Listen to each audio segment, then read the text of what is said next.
What an incredible World Cup it has been. No World Cup in history has ever been this competitive. Going into the World Cup back in September, there were at least 4 teams that were highly regarded as World Cup favourites: South Africa, New Zealand, France and Ireland. And the likes of Argentina and Australia were given an outside chance of potentially upsetting one of the big 4. In the end, the final was played between 2 sides that are regarded as the fiercest rivalry in rugby union history, the Springboks and the All Blacks. Let's take a closer look into how the Springboks managed to defeat the All Blacks in this epic Rugby World Cup final encounter by analysing some of the key stats of the game. Possession. South Africa's game plan was obvious from the onset. Give New Zealand the ball, obliterate them in the tackle and force mistakes. This worked extremely well for the Boks as New Zealand made 13 handling errors with ball in hand as they tried to run it back at the Boks. Passes versus offloads versus clean line breaks. The All Blacks made double the amount of passes in comparison to the Boks, but only managed to offload 5 times. The All Blacks are probably one of the best teams in the world at offloading in the tackle and keeping the ball alive. But the stats revealed just how effective the Bok tackles were in nullifying the All Black passing and offload game. Take a look at this brilliant tackle from Kurtley Arendse on Rico Ioane and how Arendse prevents Ioane from making any potential offload.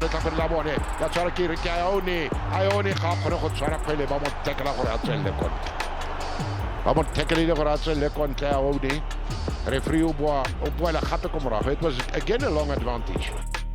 The Springboks studied the All Blacks attacking game and knew exactly how to stop it. Despite having all the ball to play with, the All Blacks only managed 7 clean line breaks in comparison to 4 by the Boks. Again, praise must be given to a solid defensive setup by the Boks, which slowed the All Blacks' attacking momentum and prevented any meaningful gain line success. Poor Richie Mwanga and Jordie Barrett must have thought there were 15 pietersteph toys on the field at the rate he was clattering into them. Conversions and penalties. This stat goes hand in hand with accuracy. The Springboks learned this the hard way when they left 11 points on the field against Ireland in the early stages of the World Cup due to the inconsistency of their kickers.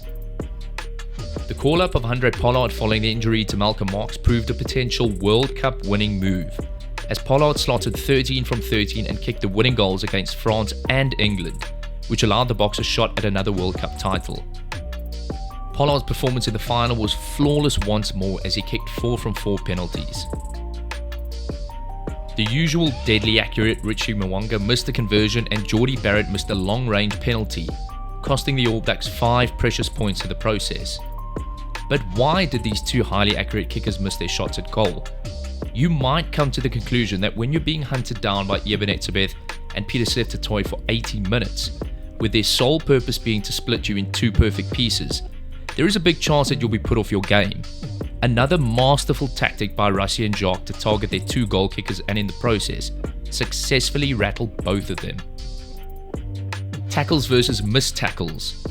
Naturally, with the All Blacks having all the possession, the Boks managed to rack up 209 tackles versus the All Blacks 92. The Boks missed 17% of their tackles compared to 15% by the All Blacks. Considering South Africa's defensive game plan, and also the accelerated fatigue that comes with tackling for 80 minutes, the Boks managed to keep the missed tackle count pretty low in comparison to the All Blacks. The number of dominant tackles South Africa made was also hugely disrupted to the momentum and pace of the All Black game. Of the 28 tackles completed by pietersteph toy, at least half of these resulted in the All Blacks being smashed back over the advantage line. The Boks also topped the dominant tackle stat throughout the tournament, with 3 South Africans appearing in the top 10, the most out of any other country at the World Cup. Discipline. Nobody likes seeing red cards, but overall, the consensus is that Sam Cane's red card was warranted. He made direct contact to the head of another player, with force, and there was no mitigation. Instead of everyone being up in arms about the fact that the All Blacks received a red card in the Rugby World Cup final, perhaps have a look at the discipline track record of the All Blacks. The All Blacks racked up 5 yellow cards throughout the tournament and topped the table for red cards. The Springboks conceded 3 yellow cards in comparison and no red cards throughout the tournament. The question rather needs to be asked why the All Blacks let their discipline go out the window in one of the most important competitions in rugby. A large part of the All Blacks' ill discipline might stem from their desperation to get away with the finer margin calls throughout the games. Regardless, this is something the All Blacks will have to seriously work on going into the Rugby Championship in 2024, as the cards cost them dearly in this World Cup. Overall, a masterful performance by the Boks and perfect execution of their game plan. The Springboks are back-to-back world champions and only the second team to have done so. Well done to the Springboks and their fans. Enjoy the title for another 4 years. Let us know what you thought of the match in the comment section. Thanks for watching, and until next time, take care and happy rugby.